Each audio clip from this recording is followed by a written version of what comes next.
കൊരിന്ത്യർ ലേഖനത്തിൽ നിന്നുള്ളൊരു പഠനമാണ് നമ്മൾ മിക്കവാറും ഈ സമയത്ത് ചെയ്യുന്നത്.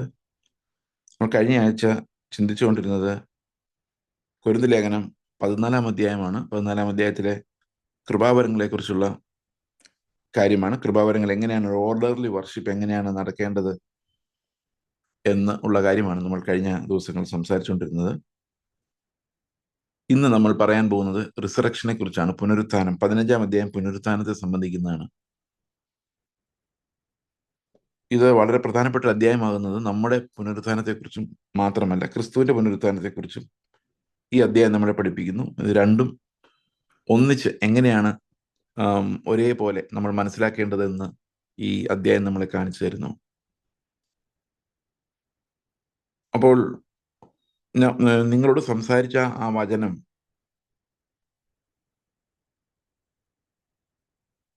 ഈ വചനത്താൽ നിങ്ങൾ രക്ഷിക്കപ്പെട്ടതിനെ കുറിച്ച് ഓർമ്മിപ്പിച്ചുകൊണ്ടാണ് 15 അധ്യായം തുടങ്ങുന്നത്. അപ്പൊ രക്ഷയുടെ വചനം വിശ്വസിച്ച എല്ലാവരും അവരുടെ ഉള്ളിൽ ഉള്ള പ്രത്യാശയെ വർദ്ധിപ്പിക്കുന്നതിനുള്ള വാക്യങ്ങളാണ് നമ്മൾ ഇവിടെ ഈ അധ്യായത്തിൽ കാണുന്നത്. ഓക്കെ, നമുക്ക് 15 അധ്യായത്തിലേക്ക് പ്രവേശിക്കാം.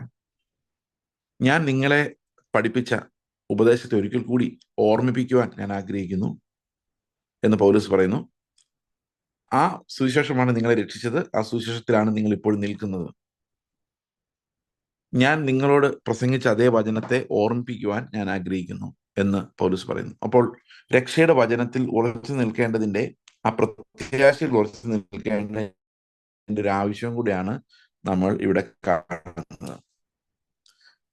അപ്പോൾ ഈ ഒരു പ്രത്യാശയുടെ അടിസ്ഥാനം നമുക്കറിയാം, അത് പുനരുത്ഥാനമാണ്. ഇന്ന് കേട്ട സാക്ഷ്യങ്ങളിൽ ആ പുനരുത്ഥാനത്തെക്കുറിച്ചും രക്ഷയുടെ പൂർത്തീകരണത്തിന് വേണ്ടിയുള്ള കാത്തിരിപ്പിനെ കുറിച്ചും നമ്മൾ കേട്ടത് എന്ന് ഞാൻ വിചാരിക്കുന്നു. അപ്പോൾ മരിച്ചവരെ കുറിച്ച് നമ്മൾ എന്ത് വിചാരിക്കണം, ജീവിച്ചിരിക്കുന്ന നമ്മൾ എന്തിനായിട്ട് കാത്തിരിക്കണം, ഈ വിഷയങ്ങളാണ് 1 കൊരിന്ത്യർ ലേഖനം 15 അധ്യായം നമ്മോട് സംസാരിക്കാൻ ആഗ്രഹിക്കുന്നത്. അപ്പോൾ 3-ാം വാക്യത്തിൽ ഇങ്ങനെ പറയുന്നു: ക്രിസ്തു നമ്മുടെ പാപങ്ങൾക്ക് വേണ്ടി തിരുവെഴുത്തുകളിൻ പ്രകാരം മരിച്ചടക്കപ്പെട്ടു, തിരുവെഴുത്തുകളിൻ പ്രകാരം 3-ാം നാൾ ഉയർത്തെഴുന്നേറ്റു, കേഫാവിനും പിന്നെ 12 പേർക്കും പ്രത്യക്ഷനായി എന്നിങ്ങനെ ഞാൻ ഗ്രഹിച്ചത് തന്നെ നിങ്ങൾക്ക് ആദ്യമായി ഏൽപ്പിച്ചു തന്നുവല്ലോ. അപ്പോൾ എന്താണോ ആ പുനരുത്ഥാനം, അതാണ് ഏറ്റവും പ്രധാനപ്പെട്ട ഗോസ്പൽ മെസ്സേജ്. നമ്മുടെ കർത്താവ് പുനരുത്ഥാനം ചെയ്തിരിക്കുന്നു, മരണത്തെ ജയിച്ച് ഉയർത്തെഴുന്നേറ്റിരിക്കുന്നു. അതാണ് ശരിക്കുമുള്ള ഗോസ്പൽ മെസ്സേജ് എന്ന് പറയുന്നത്. ഈ ഗോസ്പൽ മെസ്സേജ് ഞങ്ങൾ ചുമ്മാ പറയുകയല്ല, അത് ഞങ്ങൾ കണ്ടതാണ്.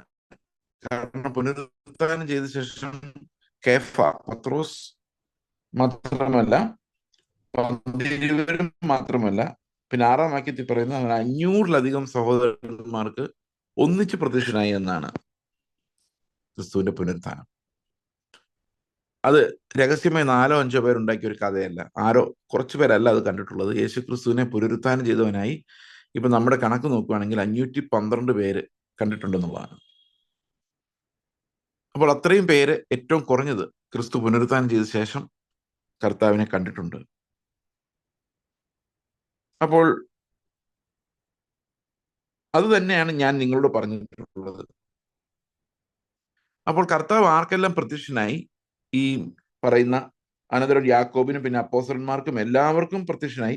അപ്പൊ ഈ 500 പേരുടെ മുമ്പിൽ കർത്താവ് പ്രത്യക്ഷനായെങ്കിൽ അവരിൽ പലരും ഇപ്പോഴും ജീവിച്ചിരിക്കുന്നു. അതായത് യേശു ക്രിസ്തുവിൽ പുനരുത്ഥാനം ചെയ്തതായി കണ്ട 500 പേരിൽ പലരും അപ്പോഴും ജീവിച്ചിരിപ്പുണ്ടായിരുന്നു. അപ്പോൾ വളരെയധികം പേർക്ക് പ്രത്യക്ഷനായ ഒരു പബ്ലിക് ആയിട്ടുള്ള ഒരു സംഭവമായിരുന്നു യേശു ക്രിസ്തുവിന്റെ പുനരുത്ഥാനം.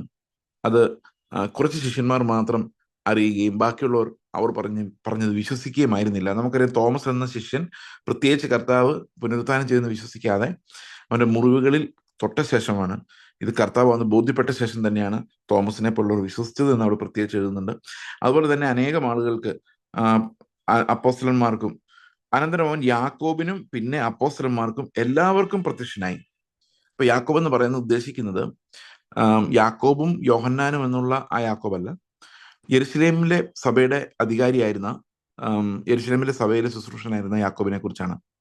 ഈ യാക്കോബ് പിന്നീട് സഭയുടെ ഒരു അധ്യക്ഷനെ പോലെ ഉയർന്നു വന്ന ഒരു അപ്പോസ്തലനാണ്, പൗലോസിനെ പോലെ തന്നെ.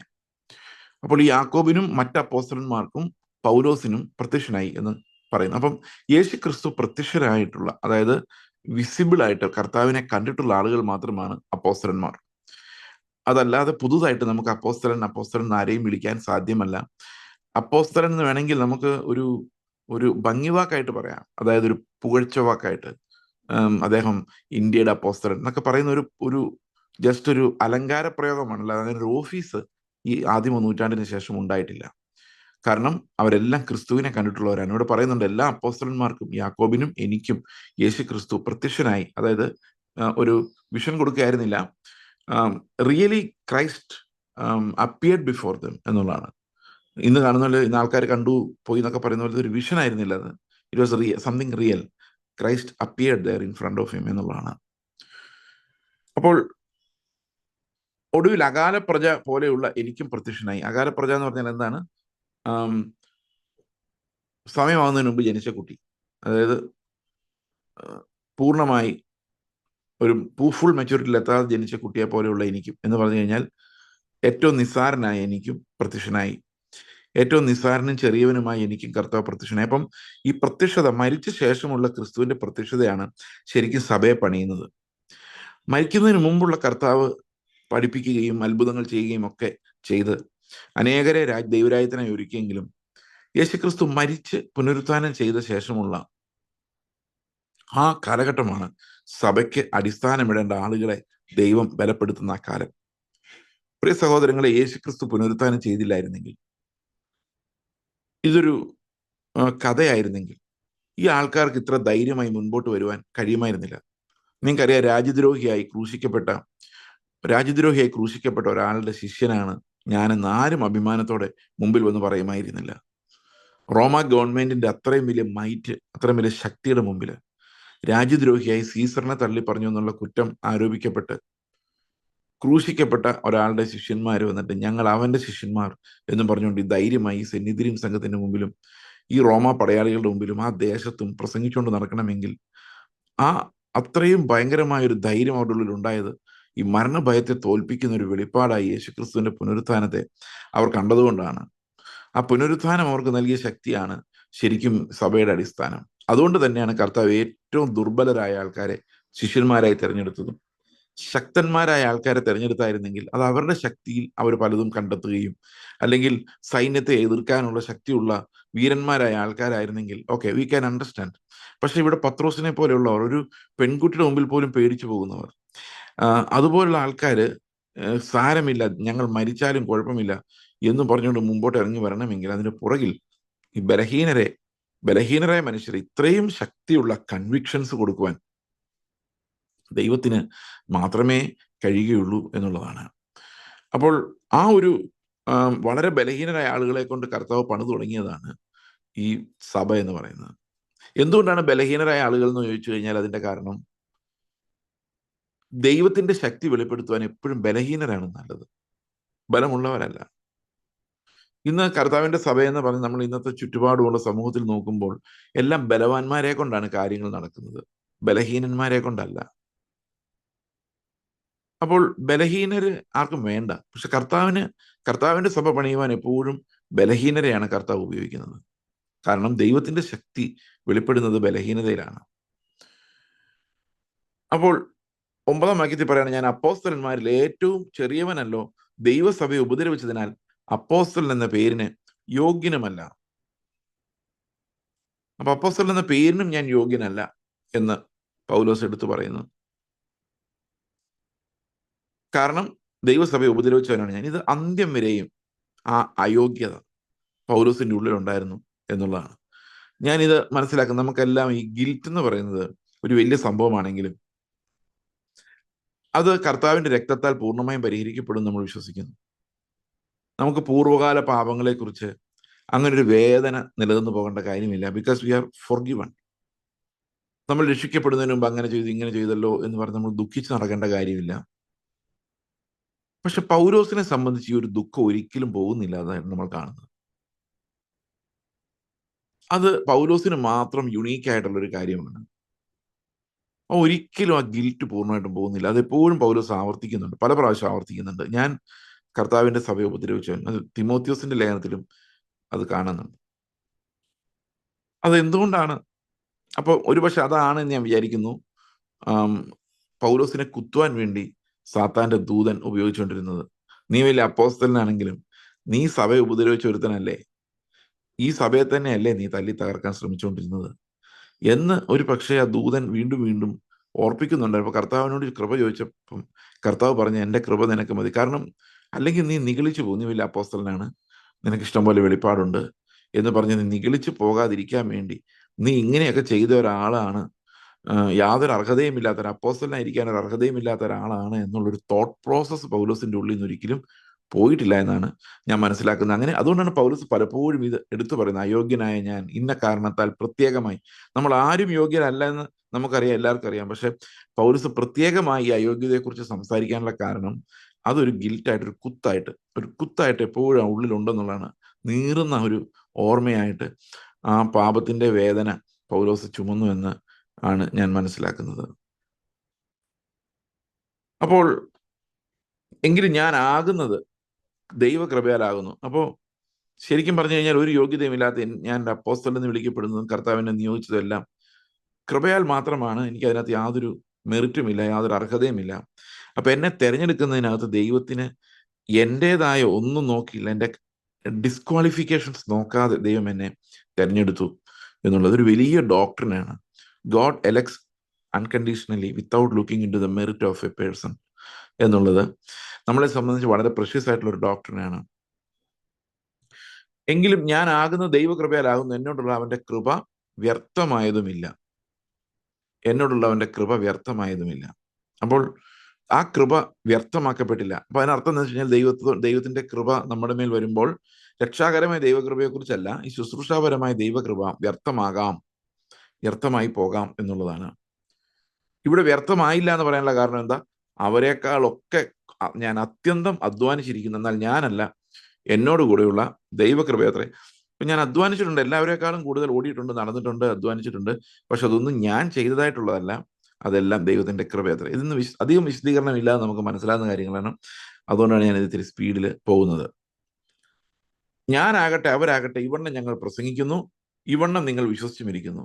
ഇത് നമ്മൾ ഇന്ന് ഇതിന് വളരെ പ്രസക്തിയുള്ള ഒരു കാര്യമാണ്. പൗലോസ് പറയുന്ന ഒരൊറ്റ സുവിശേഷമേ ഉള്ളൂ. ഈ ഒറ്റ സുവിശേഷം എന്ന് പറയുന്നത്, അവരാകട്ടെ ഞാനാകട്ടെ ഞങ്ങൾ ഇവണ്ണം തന്നെയാണ് പ്രസംഗിക്കുന്നത്, നിങ്ങൾ ഇവണ്ണം തന്നെയാണ് വിശ്വസിക്കുന്നതും. There is no difference. പൗത്രോസ് അവിടെ പ്രസംഗിച്ചുകൊണ്ടിരുന്ന അതേ കാര്യമാണ് പൗലോസ് ഇവിടെ പ്രസംഗിച്ചുകൊണ്ടിരുന്നത്. ഞാൻ എന്തിനാണ് ഇത് എടുത്തു പറയുന്നതെന്ന് വെച്ച് കഴിഞ്ഞാൽ, ഇന്ന് ഗേറ്റ് മിനിസ്ട്രീസ് എന്ന് പറയുന്ന ആൾക്കാർ നിങ്ങൾക്കും പലതരത്തിലുള്ള നദീഷ് ചെറിയാനോ അങ്ങനെ ഒരാളുണ്ട്. ഇവരുടെ മെസ്സേജസ് എല്ലാം ഈ യേശുക്രിസ്തു നമ്മളോട് പറഞ്ഞത് വേറൊന്നും, അപ്പോസ്തലന്മാർ പൗലോസ് ഒഴിച്ച് ബാക്കിയുള്ള അപ്പോസ്തലന്മാർ പഠിപ്പിച്ചതെല്ലാം യഹൂദന്മാരോടുമെന്നും വിഭജിച്ച് പഠിപ്പിക്കുന്ന കൾട്ട് ഉപദേശങ്ങൾ. അതിനെതിരെ ഞാൻ ഒരു സീരീസ് ഓഫ് വീഡിയോസ് ചെയ്തിട്ടുണ്ട്. അവരിപ്പോഴും വളരെ വ്യാപകമായി പെന്തക്കോസിനകത്തേക്ക് കയറി പിടിമുറുക്കിക്കൊണ്ടിരിക്കുകയാണ്. പിന്നെ പെന്തക്കോസിൽ ശരിക്കും കർത്താവിനെ അറിയാത്ത, രക്ഷിക്കപ്പെടാത്ത ഒത്തിരി ആൾക്കാർ ഇതിന്റെ പിന്നാലെ പോകുന്നുണ്ട്. അപ്പോൾ യേശുക്രിസ്തുവിനെ ശരിക്കും മനസ്സിലാക്കാത്ത അനേകം ആളുകൾ ഇതിന്റെ പിന്നാലെ പോകുന്നുണ്ടെന്നുള്ളതും അപകടകരമായ കാര്യമാണ്. കാരണം ഇതിനെതിരെയൊന്നും ഈ സഭകളാരും ഒന്നും മിണ്ടുന്നുമില്ല എന്നുള്ളതും ഞാൻ ഞെട്ടലോടെ ഓർത്തിട്ടുണ്ട്. എനിക്ക് തോന്നുന്നു അടുത്തിടെ എവിടെയോ ഈവൻ പ്രസംഗിക്കാൻ വരെ, കാരണം ഇവരറിയുന്നില്ല ഇത് ഇതിനകത്തുള്ള മിസ്റ്റേക്ക് എന്താന്നുള്ള കാര്യം. അവരറിഞ്ഞിരുന്നെങ്കിൽ അവർ അകറ്റി നിർത്തുമായിരുന്നു. പക്ഷെ അതൊന്നും അന്വേഷിക്കാൻ അവർക്ക് സമയമില്ല. ഈ ഗേറ്റ് മിനിസ്റ്റർക്കാർ പറയുന്നത് യേശുക്രിസ്തു പ്രസംഗിച്ച കാര്യങ്ങളും നമുക്കുള്ളതല്ല, തൻ്റെ ശത്രുവിനെ സ്നേഹിക്കണം എന്ന് പറഞ്ഞ് നമുക്കുള്ളതല്ല. അതുപോലെ ഒരാൾ ഒരു നാഴിക പോകാൻ നിർബന്ധിച്ചാൽ 2 നാഴിക അവനോട് പോകണമെന്ന് പറഞ്ഞ് പുതുപ്പ് കൊടുത്തു കൊടുക്കണമെന്ന് പറഞ്ഞു, സ്വത്ത് ഇട്ട് കൊടുക്കണമെന്ന് പറഞ്ഞു നമുക്കല്ല. അതൊക്കെ യഹൂദന്മാർക്കാണ്. നല്ല സമരിയാക്കാരുടെ കഥ നമ്മളോട് പറഞ്ഞതല്ല, അത് യഹൂദന്മാർക്ക് മാത്രം ഉള്ളതാണ്. നിങ്ങൾ ആലോചിച്ച് നോക്കി, എന്തൊരു കഷ്ടമാണ്. ഇത് വിശ്വസിക്കാൻ നമ്മുടെ ഇടയിൽ എത്ര ആൾക്കാരാണ് ഉള്ളതെന്ന് അറിയാമോ? ആ ക്രിസ്തുവിന്റെ ടീച്ചിങ്സ് മുഴുവൻ നമുക്കുള്ളതല്ലെന്നത് വേറെ ആൾക്കാർക്കുള്ളതാണെന്നോ, ആ നീതിയെ ദൈവം പ്രസന്റ് ചെയ്ത് നമുക്കല്ലെന്നോ ഒക്കെ പറയുന്ന ഹൈപ്പർ ഡിസ്പെൻസേഷണലിസം എന്ന് പറയുന്ന ദുരുപദേശം എന്നുള്ളത് കൊണ്ട് ഈ ഒരു വാക്യം വളരെ പ്രസക്തമാണ്. ഞാനാകട്ടെ അവരാകട്ടെ ഇവണ്ണം ഞങ്ങൾ പ്രസംഗിക്കുന്നു, ഇവണ്ണം നിങ്ങൾ വിശ്വസിക്കുന്നു. ഞങ്ങൾ എന്ത് പ്രസംഗിക്കുന്നു അതൊന്നാണ്. അവർ പ്രസംഗിക്കുന്നതും ഞങ്ങൾ ഞാൻ പ്രസംഗിക്കുന്നതും എല്ലാം ഒന്ന് തന്നെയാണ്, ഒരേ കാര്യങ്ങൾ തന്നെയാണ് എന്ന് പൗലോസ് പറയും. There is no gospel, there is no Jew or gentile in the church. യഹൂദനെന്നോ യവനെന്നോ വ്യത്യാസമില്ല.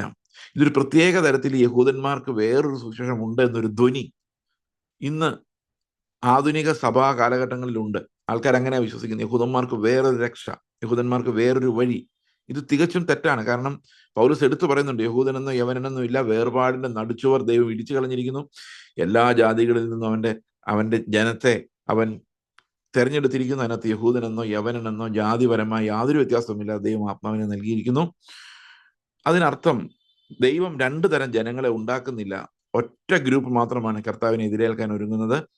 അത് വ്യക്തമാക്കുന്ന രീതിയിലാണ് ഈ സുവിശേഷങ്ങളെല്ലാം, ലേഖനങ്ങളെല്ലാം രേഖപ്പെടുത്തിയിട്ടുള്ളത്. ഡിസ്പെൻസേഷണലിസ്റ്റ് ഉപദേശങ്ങൾ വേദപുസ്തകത്തിൽ നല്ല വരുന്നത്, അത് മനുഷ്യന്റെ ഫിലോസഫിയിൽ നിന്ന് വരുന്നതാണ് എന്ന് പ്രത്യേകമായിട്ട് ഓർമ്മിപ്പിക്കുന്നു. കാരണം ദൈവം എല്ലാ പാപികളെയും ഒരുപോലെ കാണുകയാണ്. ഒരുപോലെ എന്ന് പറഞ്ഞു കഴിഞ്ഞാൽ അവർക്ക് പ്രത്യേകം സുവിശേഷം കൊടുക്കുന്ന ഒരു പരിപാടിയില്ല. ദർസ് only one community for God. ആ വൺ കമ്മ്യൂണിറ്റി വിശ്വസിക്കുന്നവരുടെ സംഘമാണ്. അടുത്ത വാക്യം ഇങ്ങനെ പറയുന്നു, ക്രിസ്തു മരിച്ചിട്ട് ഉയർത്തെഴുന്നേറ്റെന്ന് പ്രസംഗിച്ചു വരുന്ന അവസ്ഥയ്ക്ക് മരിച്ചവരുടെ പുനരുത്ഥാനം ഇല്ല എന്ന് നിങ്ങളിൽ ചിലർ പറയുന്നത് എങ്ങനെ? അപ്പം മരിച്ചവർ പുനരുത്ഥാനം ചെയ്യുന്നില്ല എന്ന് നിങ്ങളിൽ പല ആളുകളും പറയുന്നു.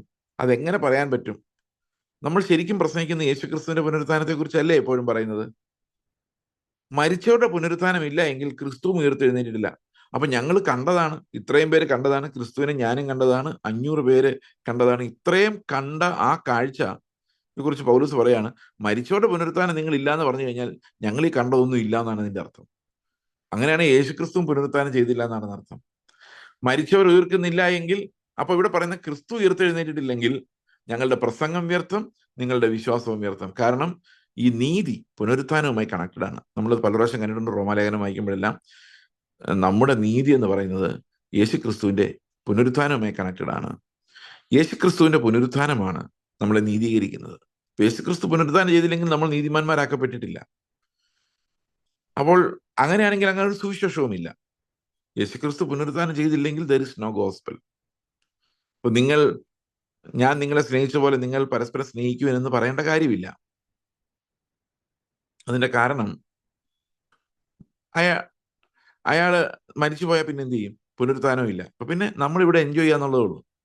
മരിച്ചവർ പുനരുത്ഥാനം ചെയ്യുന്നില്ല എങ്കിൽ പിന്നെ നമുക്ക് ഈ ലോകത്തിൽ എങ്ങനെ വേണം ജീവിക്കാം? ശരിയല്ലേ? കാരണം അവിടെ ആ ക്രിസ്തുവിനെ നമ്മൾ അനുഭവിക്കുന്നു പറയുന്നതും താൽക്കാലികമാണ്. അപ്പൊ യേശുക്രിസ്തു പുനരുത്ഥാനം ചെയ്തില്ലെങ്കിൽ പിന്നെ ക്രിസ്തുവിനെ അനുഭവിക്കാനും പറ്റില്ല. അപ്പോൾ ക്രിസ്തീയ വിശ്വാസത്തിന്റെ ഏറ്റവും പ്രധാനപ്പെട്ട ബാക്ക് ബോൺ എന്ന് പറയുന്നത് യേശുക്രിസ്തുവിന്റെ പുനരുത്ഥാനമാണ്. His death and resurrection. ക്രിസ്തു ക്രൂശിക്കപ്പെട്ടതും പുനരുത്ഥാനം ചെയ്തതുമാണ് നമ്മുടെ ജീവിതത്തിലെ ഏറ്റവും പ്രധാനപ്പെട്ട, ക്രിസ്തീയ വിശ്വാസത്തിന്റെ ഏറ്റവും പ്രധാനപ്പെട്ട മാർമികമായ കാര്യം. മരിച്ചവർ ഉയർക്കുന്നില്ല എന്ന വരികയിൽ ദൈവം ഉയർപ്പിച്ചിട്ടില്ലാത്ത ക്രിസ്തുവിനെ അവൻ ഉയർപ്പിച്ചു എന്ന് ദൈവത്തിന് വിരോധമായി സാക്ഷ്യം പറയുകയാൽ ഞങ്ങൾ ദൈവത്തിന് കള്ളസാക്ഷികൾ എന്ന് വരും. ഇപ്പൊ ഞങ്ങൾ കണ്ടതേ പറഞ്ഞിട്ടുള്ളൂ, അറിഞ്ഞതേ പറഞ്ഞിട്ടുള്ളൂ, ദൈവം വെളിപ്പെടുത്തിയതേ പറഞ്ഞിട്ടുള്ളൂ. ഈ പുനരുത്ഥാനം എന്ന് പറഞ്ഞതൊന്നും ഇല്ലാന്ന് നിങ്ങൾ പറയുകയാണെങ്കിൽ അതിനർത്ഥം ഞങ്ങൾ എല്ലാവരും കള്ളസാക്ഷികളാണ് എന്നാണ് പൗലോസ് പറയുന്നത്.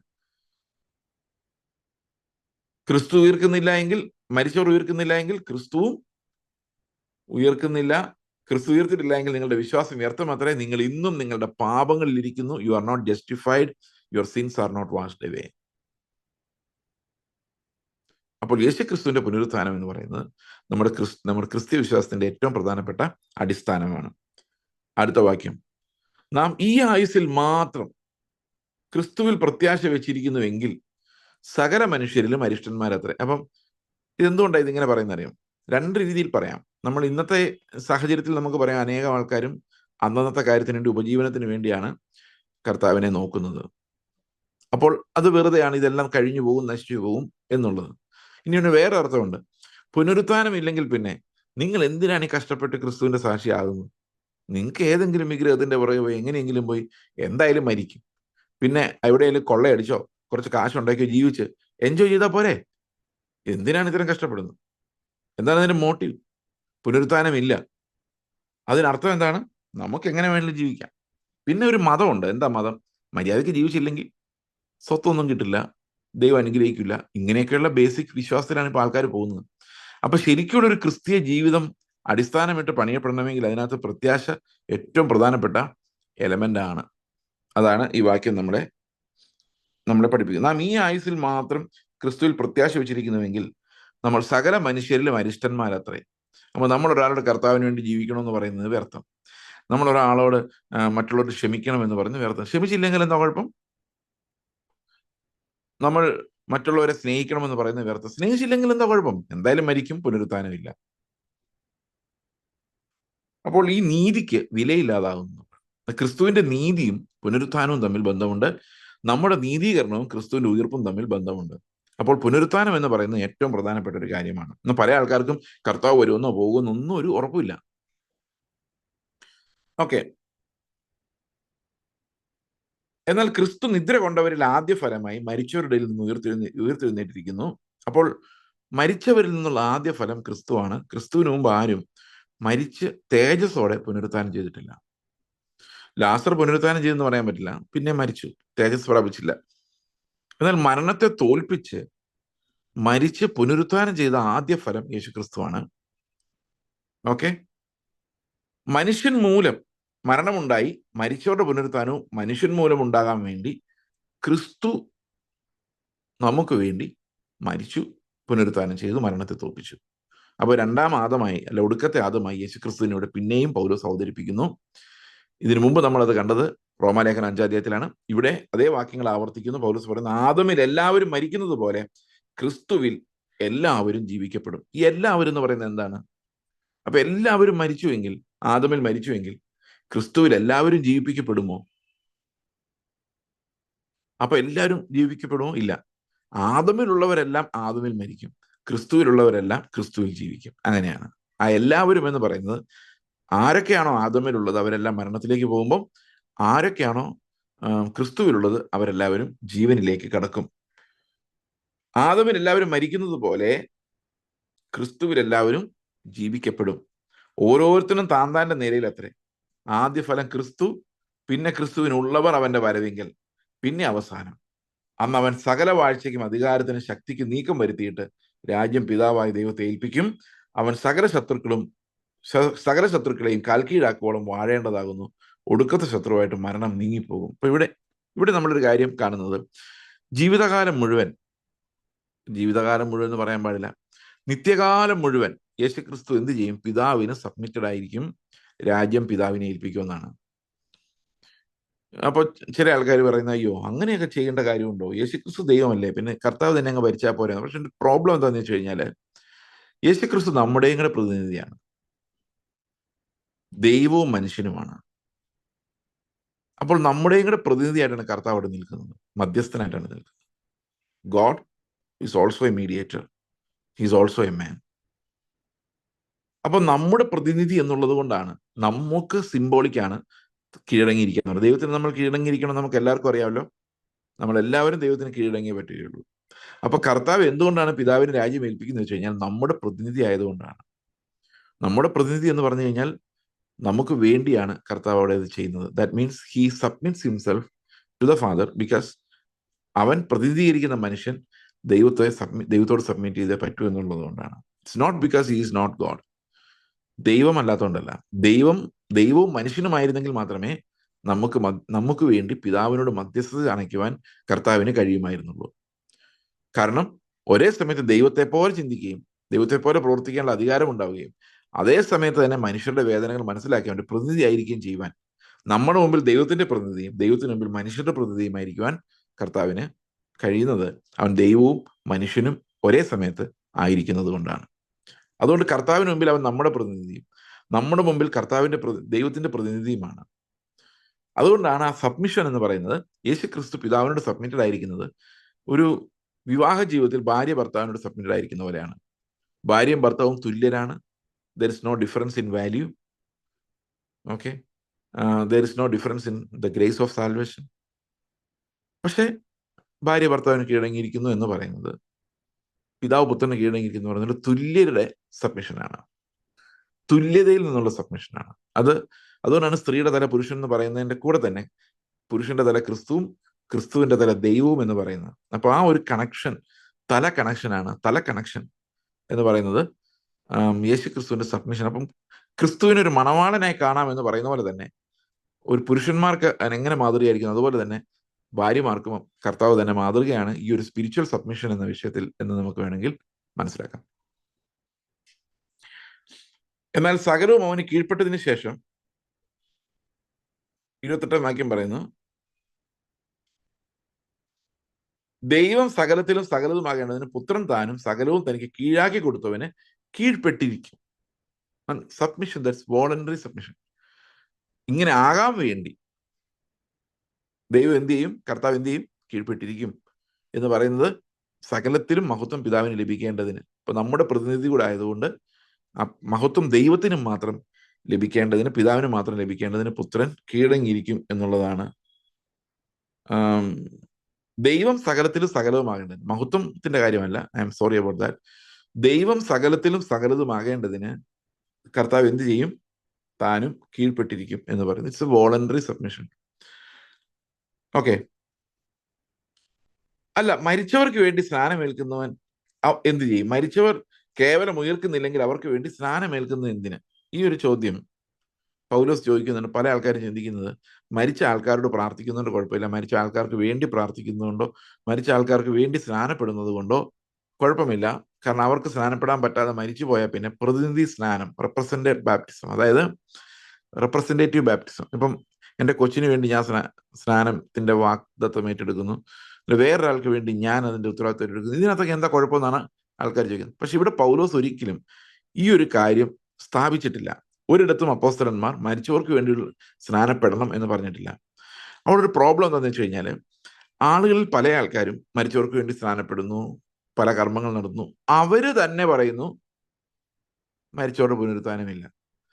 അപ്പൊ പൗലോസ് ചോദിക്കുകയാണ്, നിങ്ങൾ ഈ പണി ചെയ്യുകയും ഈ പുനരുത്ഥാനം ഇല്ല എന്ന് പറയുകയും ചെയ്യുന്നത് എന്തുകൊണ്ട്? അതാണ് ആ ചോദ്യം. ഇറ്റ്സ് എ റെട്ടറിക് ക്വസ്റ്റ്യൻ അല്ലേ? അപ്പം അങ്ങനെ നിങ്ങൾ ചെയ്യുന്നു, എന്തുകൊണ്ട് അങ്ങനെ ചെയ്യുന്നു? നിങ്ങൾ അത് പറയുന്നു, ഇങ്ങനെ വിശ്വസിക്കുന്നു, അതേ സമയത്ത് പുനരുത്ഥാനം ഇല്ല എന്ന് പറയുകയും ചെയ്യുന്നു. ഇതെല്ലാം കൂടെ എങ്ങനെ യോജിക്കും? നമുക്ക് ഇങ്ങനെ അനേകം ചോദ്യങ്ങൾ ഇന്നും തോന്നിയിട്ടുണ്ട്. ഇപ്പൊ കാത്തലിക്സിനോട് ചോദിക്കുകയാണെങ്കിൽ മറിയം ദൈവമാണെന്ന് അവർ പറയില്ല.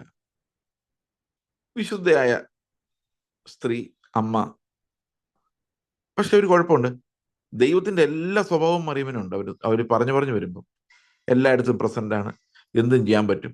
ഒരേ സമയത്ത് മണർകാടും വേളാങ്കണ്ണിലും എല്ലാം പ്രസന്റ് ആണ്. അപ്പൊ ദൈവത്തിന് മാത്രം അങ്ങനെ ഓംനി പ്രസന്റ് ആയിരിക്കാൻ പറ്റുള്ളൂ. ഞാൻ ഇവിടെ നിന്നും മന്ത്രിക്കുന്നവരെ നന്മ സ്വസ്തി എന്ന് പറയുന്ന എല്ലാം പുള്ളിക്കാരിക്ക് കേൾക്കാം. സോറി, മറിയമിന് കേൾക്കാം. അപ്പൊ മറിയമിനെ അവർ ദൈവത്തിന് തുല്യമായിട്ട് തന്നെയാണ് കാണുന്നത്.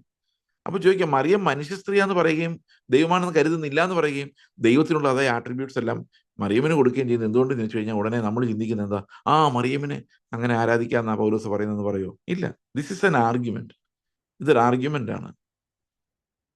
ഞാൻ നിങ്ങൾക്ക് മനസ്സിലായി എന്ന് വിചാരിക്കുന്നു. അതായത് നിങ്ങൾ ഈ കാര്യങ്ങൾ ചെയ്യുന്നു, പിന്നെ നിങ്ങൾ എന്തുകൊണ്ടാണ് ഇങ്ങനെ പറയുന്നത് എന്നാണ് ആ ചോദ്യം. ഞങ്ങളും നാഴിക തോറും പ്രാണഭയത്തിൽ ആകുന്നത് എന്തുകൊണ്ട്? അപ്പൊ ഇവിടെ ചോദിക്കുന്നത്, മരിച്ചവർക്ക് വേണ്ടി സ്നാനമേൽക്കുന്നവർ എന്ത് ചെയ്യും? മരിച്ചവർക്ക് അവർ ഉയർക്കുന്നില്ലെങ്കിൽ അവർക്ക് വേണ്ടി സ്നാനമേൽക്കുന്നത് അത് അവരുടെ കാര്യമാണ്. എന്നിട്ട് പൗലോസ് പറയാണ്, ഞങ്ങൾക്ക് ഒരു കാര്യം പറയാനുണ്ട്.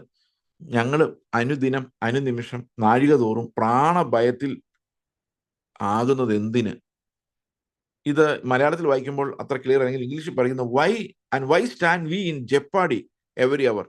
ഇത് ഏത് സമയത്ത് ജീവൻ നഷ്ടപ്പെടുത്താവുന്ന ഒരു അവസ്ഥയിൽ ഞങ്ങൾ എന്തിനാണ് പിന്നെയും പോയി നിൽക്കുന്നത് പുനരുത്ഥാനം ഇല്ലെങ്കിൽ? എപ്പോൾ വേണമെങ്കിലും തല്ലിക്കൊല്ലാവുന്ന ഒരു പൊസിഷനിൽ പോയി ഞങ്ങൾ എന്തിനാണ് വീണ്ടും ഞങ്ങളെ തന്നെ കൊണ്ടു നിർത്തുന്നത് എന്നാണ് ചോദിക്കുന്നത്. അടുത്തത്, സഹോദരന്മാരെ, നമ്മുടെ കർത്താവായി ക്രിസ്തു യേശുവെങ്കിൽ എനിക്ക് നിങ്ങളുള്ള പ്രശംസ ആണ് ഞാൻ ദിവസേന മരിക്കുന്നു.